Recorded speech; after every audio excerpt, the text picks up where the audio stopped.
Hello everyone, welcome to Success Mantra by Riddhi Chandra.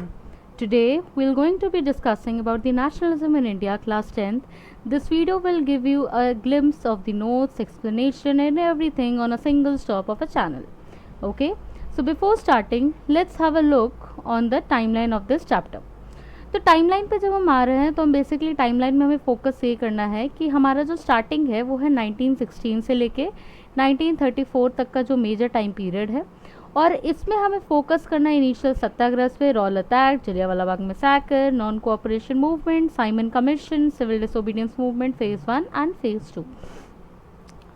When I talk about the highlights of the chapter, the highlights talk about the initial satyagrahas, the Rowlatt Act, the Khilafat issue or the Khilafat movement, non-cooperation movement, Simon Commission and the civil disobedience movement.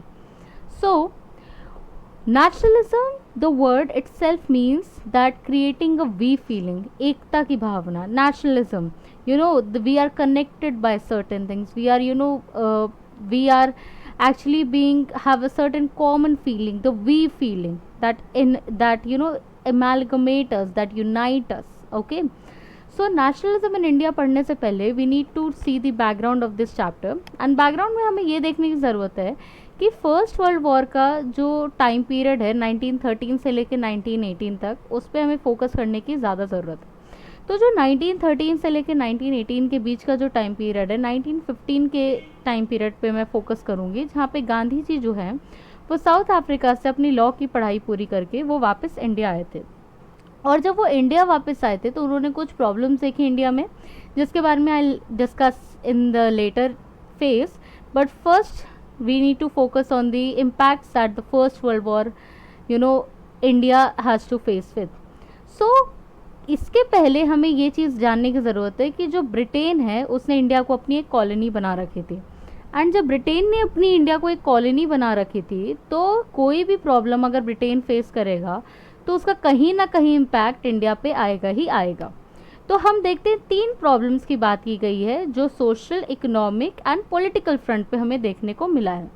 ठीक है, पहला जो economic front की problem है वहाँ पे आती है टैक्सेस की हम बात करते हैं, जहाँ पे टैक्सेस को बढ़ा दिया गया था, कस्टम ड्यूटीज़ को इंट्रोड्यूस कर दिया गया था, और उसी के साथ साथ the second point talks about कि ज़बरदस्ती विलेजर्स को रिक्रूट किया जा रहा था आर्मी में उनको भर्ती करने के लिए. एंड तीसरा इन्हीं के साथ हम देखते हैं एक फूड शॉर्टेज आ गया था, जिसके कारण क्या हुआ था कि स्प्रेड हो रहा था इन्फ्लुएंजा एपिडेमिक का. उसके बाद हम देखते हैं कि व्हाट हैपन्स कि गांधी जी का इन सब के बीच में जो फोकस है वो बार बार 2 ही चीज़ पे करते हैं, एक है सत्य और दूसरा है अहिंसा. जब सत्य की हम बात करते हैं तो he focuses on the truth, he means to say that the satya means the truth and the ahimsa means the non violence. When I talk about the initial satyagrahas of the Gandhi ji, we are focusing on the 3 major parts, that is the 16, the 17 and the 18. The first Satyagraha when I talk about is the 1916 में चंपारण सत्याग्रह हुआ था. ठीक है, जो चंपारण सत्याग्रह है, चंपारण एक area है जो है आपका प्रेजेंट डे बिहार में. और यहाँ पे क्या हुआ था कि जो ब्रिटिश ऑफिसर्स थे बेसिकली वो ये बात कर रहे थे कि कैसे आपको इंडिगो या नील की खेती जिसको हम बोलते हैं उसकी फार्मिंग आपको मस्ट करनी है.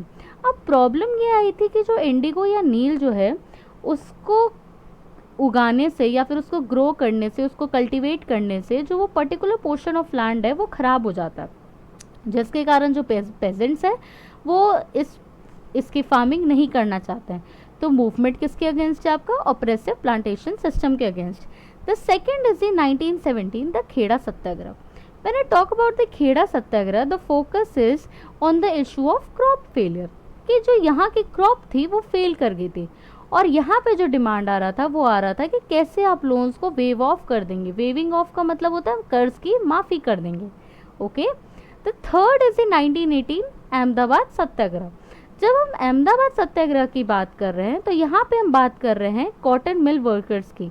और कॉटन मिल वर्कर्स यहाँ पे क्या चाह रहे थे कि वर्किंग आवर्स हमारी कम हो और हमारी वेजेस में इंक्रीज हो. Next we are talking about is the Jallianwala Bagh massacre that happened in the year 1919 and on the date 13 April. अब यहाँ पे क्या हुआ कि हम देखते हैं कि लार्ज क्राउड जो है गैदर्ड होती है during the annual festival of Baisakhi, ठीक है। और उसके कारण हम देखते हैं कि क्या होता है कि एक वाइड स्प्रेड प्रोटेस्ट होता है कॉलोनियल गवर्नमेंट रूल के अगेंस्ट में। और यहाँ पे इस टाइम के जो जनरल होते हैं उनका नाम होता है जनरल डायर, जो बेसिकली एंटर करते हैं जलियांवाला बाग एरिया में और ब्लॉक कर देते हैं वहाँ के एग्जिट पॉइंट्स को, जहाँ पे वो ओपन फायर कर देते हैं अपने क्राउड पे। और उसके बाद एक स्टेटमेंट देते हैं, पब्लिक स्टेटमेंट, कि उनका जो रियल इंटेंशन था बेसिकली वो डर पैदा करना था इंडियंस के माइंड में और उनको ह्यूमिलिएट करना था बाय फोर्सिंग, उनको ज़बरदस्ती उनको अपने नाक को ग्राउंड पे रगड़ना था और सलाम करना था साहिब्स को।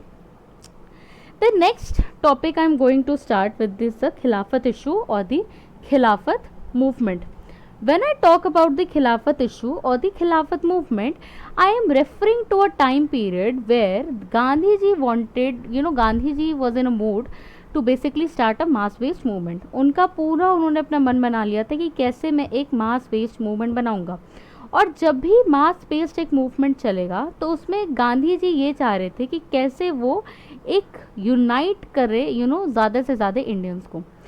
जब भी हम इंडिया की बात करते हैं तो इंडिया में जो दो मेजर कम्युनिटीज़ है, हिंदूज़ एंड मुस्लिम्स, उनको यूनाइट किए बिना आप किसी भी मास बेस्ड मूवमेंट को चला नहीं सकते। सो Gandhi ji had wanted to unite Hindus and Muslims, and on the top of it he started in the world, so he joined hands with the Khilafat issue. Okay, now let's understand what is the Khilafat issue. तो खिलाफत issue में क्या होता है basically कि world war 1 का time period था जिसमें हम टर्की को देखते हैं, वो हार गई थी, Turkey got defeated.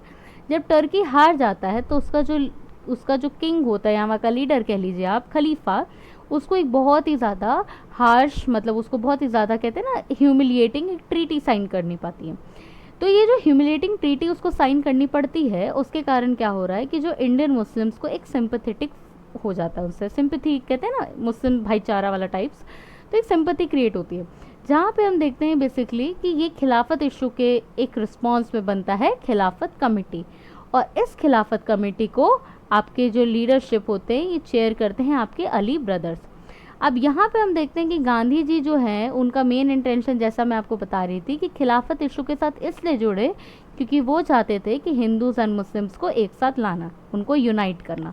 Alright, now before proceeding to non cooperation movement we need to remember one thing, कि गांधी जी जो हैं वो ये चाह रहे थे बेसिकली कि कैसे एक मास बेस्ड मूवमेंट करूं, और वो उनकी एक बुक थी जिसका नाम था हिंद स्वराज, जो उन्होंने 1909 में लिखी थी, जहाँ पे वो ये बात बोल रहे थे बार बार कि जो ब्रिटिशर्स हैं वो हमारे पे इसलिए रूल कर पा रहे हैं क्योंकि इंडियंस जो हैं वो उनके साथ कोऑपरेट कर रहे हैं।